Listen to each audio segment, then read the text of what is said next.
Hello learners and welcome. Today we are going to cover grade 9 pre-technical study and we are going to look at questions in both section A and section B. I hope that you are here to learn and I hope that you get to learn. Let us start with question 1. Peter works with a construction company and often encounters various hazards. Which one of the following hazards is he not likely to encounter when working on raised platforms? Then we have our options there. We have slips and trips, we have sunburn, electric hazards, falling objects. So we are asked to identify which of those hazards is not likely to encounter. And the correct option is B, sunburn. Why? Because sunburn occur outdoors, but it is not specifically on a raised platform, like in the case of Peter. And for the other options, slips and trips, electrical hazards, and falling objects are all common in construction sites. Then we go to question 2. Joanne and Joy are preparing for a pre-technical drawing class. Their teacher gives them a set square. What is the primary function of a set square in technical drawing? Now, the correct option here is constructing angles. Why? Because set squares construct standard angles such as 30 degrees, 45 degrees, 60 degrees, even 90 degrees. And for the other options, compasses draw a circle, rulers are used to measure length, and a T-square or ruler commonly draws straight lines. Okay, so always remember that a set square helps to set angles. Then question number 3. The following are technical drawing lines. Identify the type of line that is correctly matched with its image. So for question 3, I'm just going to explain what each of these lines usually help to identify. And I will start with a construction line. A construction line helps to show a thin continuous line. And then what is a break line? A break line is a wavy or a zigzag line. And then what is a hidden line? A hidden line is an equal short, is the one that has equal short dashes, the one that is not complete. And then what is a center line? A center line is normally drawn using alternating long and short thin dashes. So you alternate. You draw using alternating long and short thin dashes. And then we go to question number 4. Question 4 says, Calvin is an interior designer. How is plane geometry likely to help him improve efficiency? So he's a plane designer and we are supposed to determine how plane geometry will help him to improve efficiency. And the correct answer here is option A, ensuring that all elements are proportionate and functional. Why? Because plane geometry helps an interior designer calculate shapes, dimensions, angles and proportions. And for the other answers, it does not automatically modernize furniture or reduce items or arrange or enlarge a room. So the correct option is A. Then we go to question number 5. And question 5, Brian is drawing the front view of a building as shown below. So we have the building there and we are asked which type of projection is most appropriate. So for this question, the correct answer is orthographic projection. Why? Because orthographic projection shows separate flat views such as the front side, you see the front, the side and the top views. And for the other options, prospective, oblique and isometric projections show three-dimensional appearances. You see? But when we have flat views, that is called orthographic. So the correct answer is orthographic because we don't have the 3D views. Then question 6. Alana wants to add shading in her drawing to create depth. So which technique is most appropriate? This is easy. The correct answer is blending because blending creates smooth changes from light to dark, producing depth. And for the other options, for example, stripling uses dots, and then pointillism uses colored dots, and cross-hatching uses crossing lines. So the correct option there is blending. Then question number 7. A grade 9 learner wants to draw 3D objects. What must the learner understand first? Is it color theory? Is it basic shapes? Is it perspective drawing, or is it shading? What the learner must understand first, of course, is option C, perspective drawing, because perspective shows depth and makes flat drawings appear three-dimensional. So it is very important to understand perspective drawing. And the other options, color theory, basic shapes, and shading, they do help, but perspective is the one that helps to establish the 3D view. Then we go to question number 8. Which of the following methods is most suitable for medical implants due to its biocompatibility? That is easy. It is titanium. Remember that titanium is strong, it is corrosion resistant, and it is biocompatible, and this makes it very much suitable for medical implants. And for the other options, copper, zinc, and aluminium, those ones are less suitable for long-term implantation. And then we go to question number 9. A constructor mixes sand, cement, gravel, and water. What composite material are they making? They are making concrete. That is concrete they are making. And for the others, mud mainly contains soil and water. And then fiberglass contains glass fibers and resin. And then soda ash is sodium carbonate. So the correct option there is concrete. Then question number 10. A fire broke out in a welding workshop. Which of the following is not likely a cause? So this is a welding workshop and there was a fire breakout. And then we have our options there: errors caused by workers, faulty electrical equipment, improper storage of inflammables, and knowledge of handling fire. So here the correct option is knowledge of handling fire. Why? Because fire safety knowledge helps to prevent or to control fires. But the others, human errors, faulty electrical equipment, and poorly stored inflammables can all cause fire. But knowledge of handling fire is not likely a cause.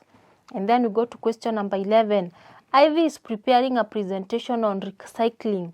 What is one sustainable way to use materials in production? So that is easy. In production, to use such materials, it is reusing or recycling them. Option C.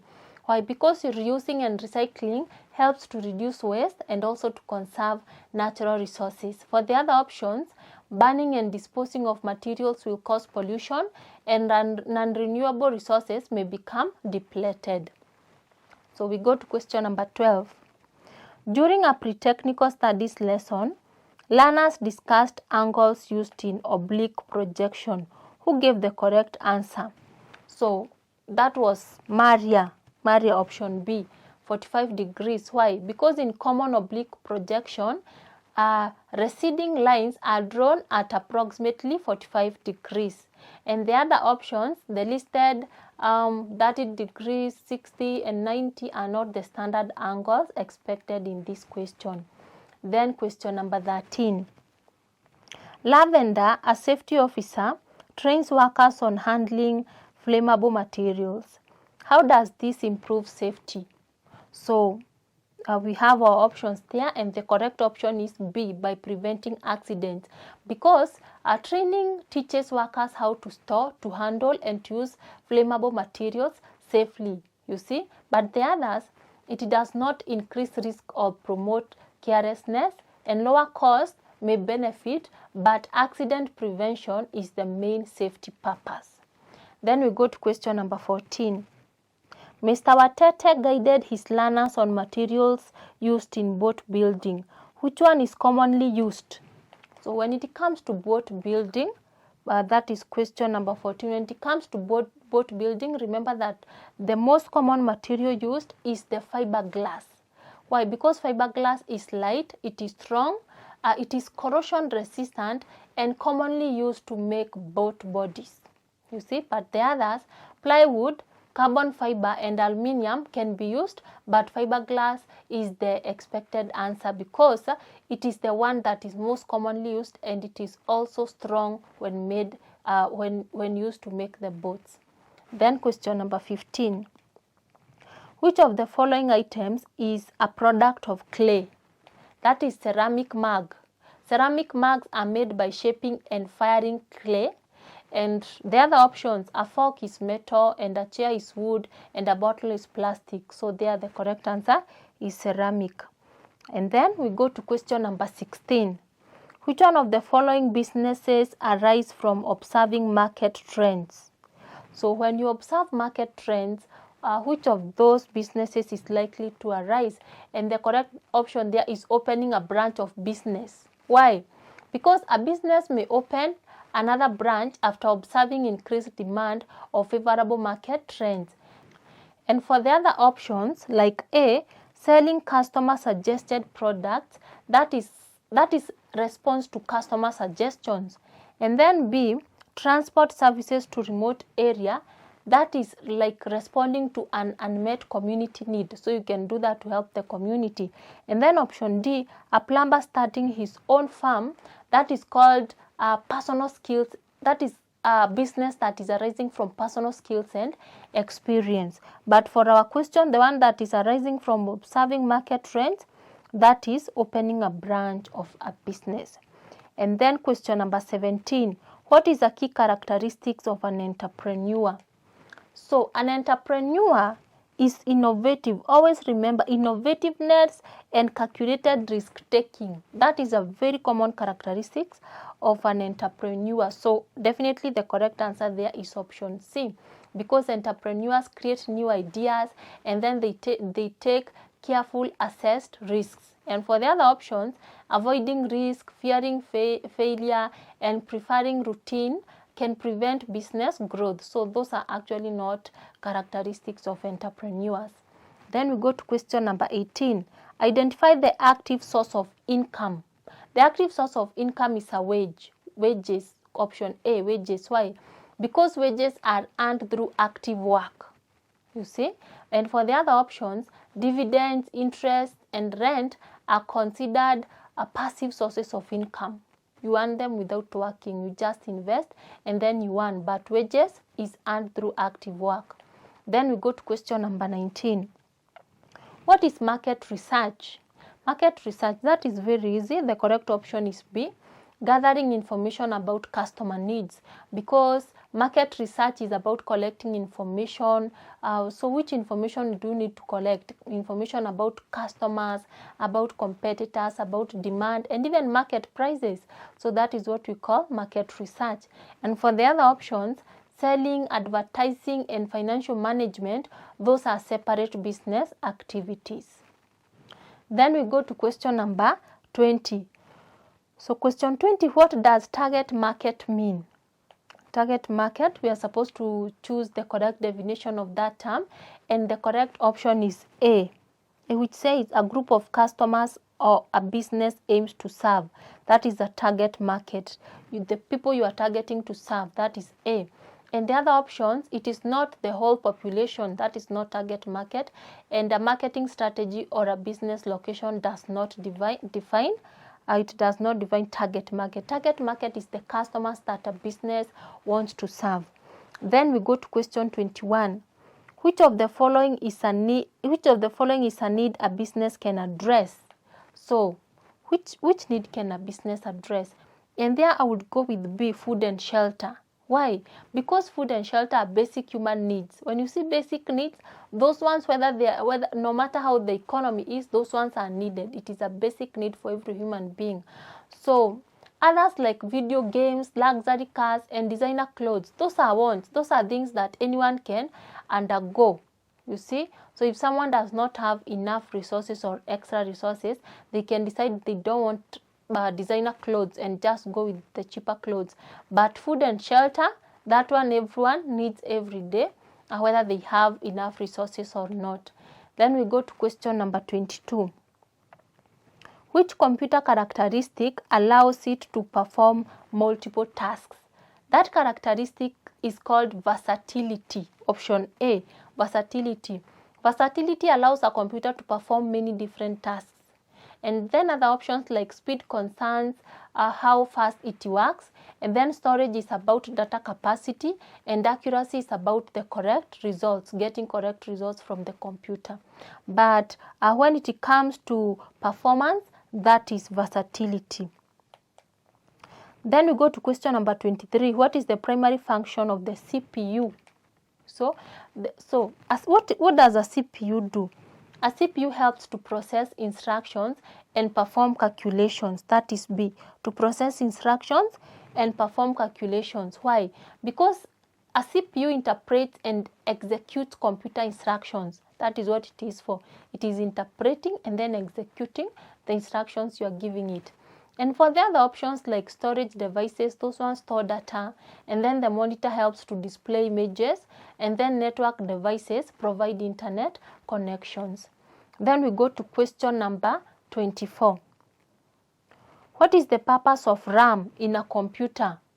RAM is for temporary storage. That one is very easy. RAM, temporary storage, you see, because RAM temporarily holds programs and data currently being used. So whatever you are doing at that moment, RAM helps to hold that data or to operate that program. And it is not a permanent storage. RAM is not a permanent storage, and the main calculator or display device definitely does not define the meaning of RAM. Then we go to question number 25. In a programming, what does syntax refer to? What is syntax? Syntax is rules of governing code structure. You see, that is option B. Rules governing code structure. Rules governing code structure. Why? Because syntax is the grammar or set of rules followed when writing a code. It is just like those rules. They call it a code, or you can just call them rules governing code structure. And for the other options, like option A, meaning of code, that is called semantics. And then logic of the program. That logic concerns problem. You see, the problem and how to solve it. So the steps of how to solve the problem solving steps, that is all about logic concerns. And then number D, design of the interface. Now interface design concerns appearance. That is about how it appears. That is what interface design is. So, but syntax is the grammar or set of rules followed when writing a code. Then we go to question number 26. Which element is used to store data in Visual Basic? That is easy. It is called a variable, because a variable is a named space used to store data that may change. And for the other options, a control is an interface object, an event is an action, and a form is a program window. Then we go to question number 27. What is an event in Visual Basic? So in Visual Basic, an event is a specific user action such as a button click. That is an event. So that is option A for question 27. But for the other options, it is not simply a line of code. It is not variable or visual. It is not a variable or visual design element.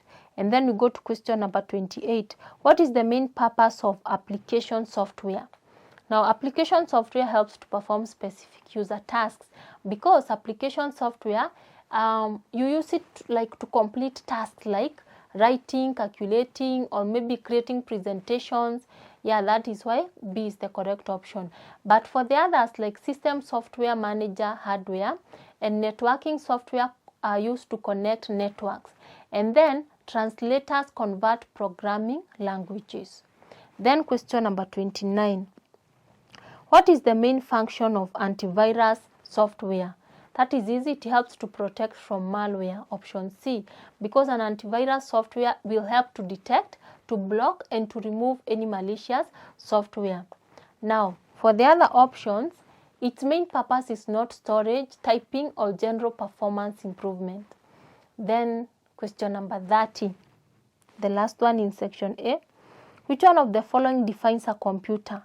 Now that is very easy. A computer is a device that is used to perform tasks and process data. You see, because when you get a computer, it is going to accept a task and then process it, store that data, produce information. Yeah, so B is the correct option. The others are not correct, because a computer is not for sending messages, it is not for entertainment, and it is not just for storing raw data. It is more than that. It is used to perform tasks and process data. With that, we are done with section A. Now we go to section B. And in section B, we start with question 31, and it says, state the difference between natural seasoning and artificial seasoning of wood. Now, in natural seasoning, wood is dried naturally in the open air, and timber is stacked to allow air circulation, and it is also slower depending on weather conditions especially. So it is also relatively inexpensive because you are just depending on open air. But what about artificial seasoning? In artificial seasoning, wood is dried using a clean or another controlled machine, and then temperature, humidity, and airflow are controlled when artificial seasoning is being done. It is also faster than natural seasoning, and it is also more expensive because of all these machines that we have to use. So those are the differences, and you can write any, maybe because the question is 4 marks, you can write 4 and you should be correct. Then question number 32. Explain the importance of pre-technical studies in daily life. Now here you can give so many, I will give several. For example, pre-technical studies help learners to acquire practical and technical skills. That is one of the basic reasons. That is one of the basic importances.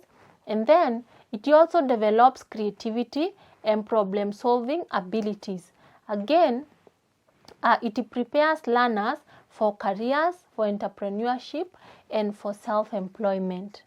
That is also a function of pre-technical studies. Then we go to question number 33. Name 3 types of pliers. That is easy. We have combination pliers, we have long nose pliers, we have side cutting pliers, we also have a round nose and joint and slip joint pliers. It is called slip joint pliers. So any of the 3 should be correct. We go to question number 34. The picture shown below is one of the tools used for general purpose. And there we have our tool, and then we are told identify the parts labeled P and Q. So we have part P and part Q. Part P is the handle or the grip. That is where you hold that hammer, the P. And then what is part Q? Part Q is called the face or the striking face. You can just say face or say striking face. And then B, state 2 uses of the tool. Now it is used to remove nails. You can use it to remove nails using the claw, or you can use it to drive nails into the wood using that face. So it has those 2 important purposes. And then we go to question number C. And it says Mwangi has a workshop and uses the following tools. And we have those tools there. And then we are asked, name tool X and tool Y. So this is very easy. Tool X is called a G-clamp, and the Y, those are tongs. Y are tongs. So a G-clamp is used to hold when you are working firmly. When you want to work and something is holding firmly, you use a G-clamp. And tongs help to hold hot or difficult to handle materials. If something is hot, you can just use a tong. Then we go to D. List 2 tools needed to mark a circular distance on wood. That is easy. You need a compass and a trammel, because a compass will help to mark small circles and a trammel will help to mark larger circles and arcs. So you can use a compass or a trammel. And then we go to question number 35. 35A. Name 1 safety rule when working with timber. Now, when working with timber, you need to wear suitable protective clothing, such as safety goggles, overalls, and also when working with timber, you need to ensure that the area is secure, you see. For example, timber should be firmly held before cutting. And also, you should use any sharp tools correctly, because when you are maybe cutting timber, you may be using some sharp tools, and make sure that you use them correctly. That is also another safety measure. And another one, keep hands away from cutting edges. So when you are cutting, your hands should be away to avoid cutting yourself, and also keep the working area tidy to avoid any kind of confusion. Then we go to 35B. 35B, mention 2 hardwood trees.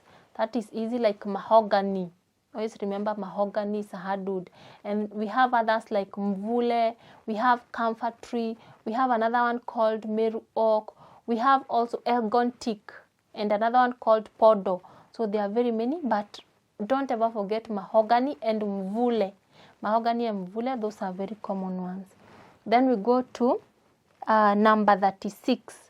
Question 36, state 2 reasons why citizens should pay taxes. So why should people pay taxes? Number 1, taxes help to fund public service such as education, healthcare and security. Number 2, tax finance helps to build things to do with infrastructure like roads, hospitals and water systems. And you see, when we are talking about taxes, people pay taxes to help build the nation. So taxes build services and structure. Always remember that we pay taxes to help in improvement of services and structure. Then we go to question number 37. Give 3 factors to consider before starting a business. Now, before starting a business, there are some very important considerations every investor must make, and they include, number 1, availability of capital. That is the amount that you need to start that business. Another thing is market demand, so that you don't start a business and then nobody is going to buy. Another thing is a suitable business location, because you must determine where are you going to set up that business. Another thing is a competition. Who are the other people who are operating such a business in that location? Another thing is skills, because you must determine whether you have enough capability and the skills necessary to run that business. Another thing is the legal requirements, because when starting a business you may need things like a license. So check what is needed to start such a business and determine whether you are able to meet those legal requirements. And then the next thing is availability of labor and raw materials, because you need people maybe working for you, and also that product that you are selling in that business, do you have enough raw materials to continue selling and making that product? So those are just some of the factors that you need to consider. You can choose any 3 and they should be correct. Then we go to question number 38. So question 38, we are told to calculate. Precious wants to buy a motorbike worth 3,000.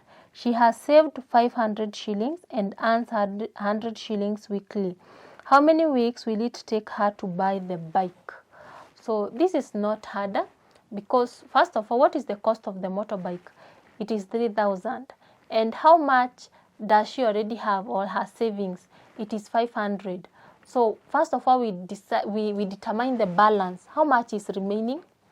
So the remaining, we take 3,000 and we less 500, and we see that she needs 2,500 more. So we are told to determine how many weeks it will take her to buy the bike. Remember that every week this learner is saving, it's Precious. She's saving 100 per week. So we are going to take 2,500 divided by 100 to find the number of weeks. And how many weeks are those? That is 25. 2,500 over 100 is 25. So in 25 weeks, Precious is going to have her bike. Then we go to question number 39. List 2 methods of payment in a business. That is easy. You can pay through cash, or you can pay through mobile money. You can pay through a check. You can pay through a debit card, a credit card, or maybe a bank transfer. All those are methods of payment. Then number B, question 39B. John bought goods worth 25,000 and later sold them for 32,000. Calculate the profit he made. That is easy. So to calculate profit, we take the selling price, you minus the buying price. So what was the selling price? It was 32,000. We minus the buying price, which was 25,000, and the correct answer there is 7,000. That was the profit. And then we go to question number 40.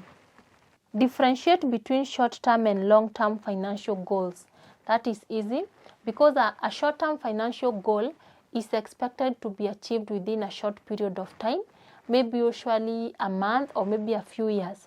But what about a long-term goal? A long-term financial goal takes several years to achieve. For example, buying a phone can be a short-term goal, but buying a house can be a long-term goal because it will take you a long time to accomplish. But a phone is needed, so you need it within a short time. And with that, we go to question number 41. Explain the difference between data and information. Again, that is easy because data is raw, unprocessed facts and figures. But information is data that has been processed and organized to become meaningful. So something to help you always remember is that processed data becomes information. You see, so data becomes information. When data is processed, it becomes information. So data is the raw, is the one that is not processed, it is raw. But information has already been processed. Then we go to question number 42. Match input, storage and output devices.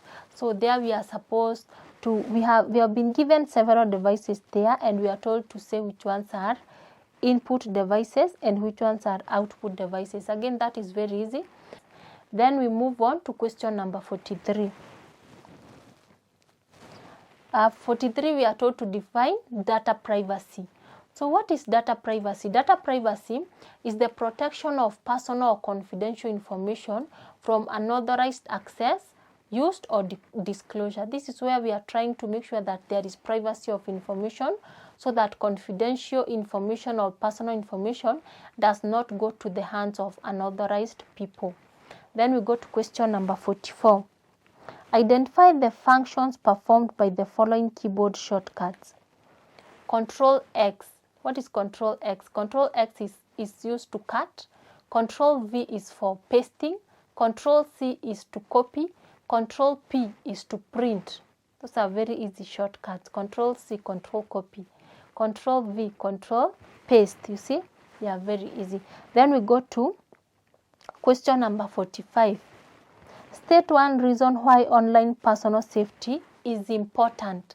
So importance of online personal safety. Online safety protects personal information from hackers, identity theft, fraud and other online threats. That's why it is important to ensure personal online safety. Then we go to question number 46. Draw and label a data processing cycle. So do you know how to draw and label a data processing cycle? I'm going to draw one and then I'll put it here for you to see. So we go to next we go to question number 47. Explain how visual programming languages differ from text-based ones.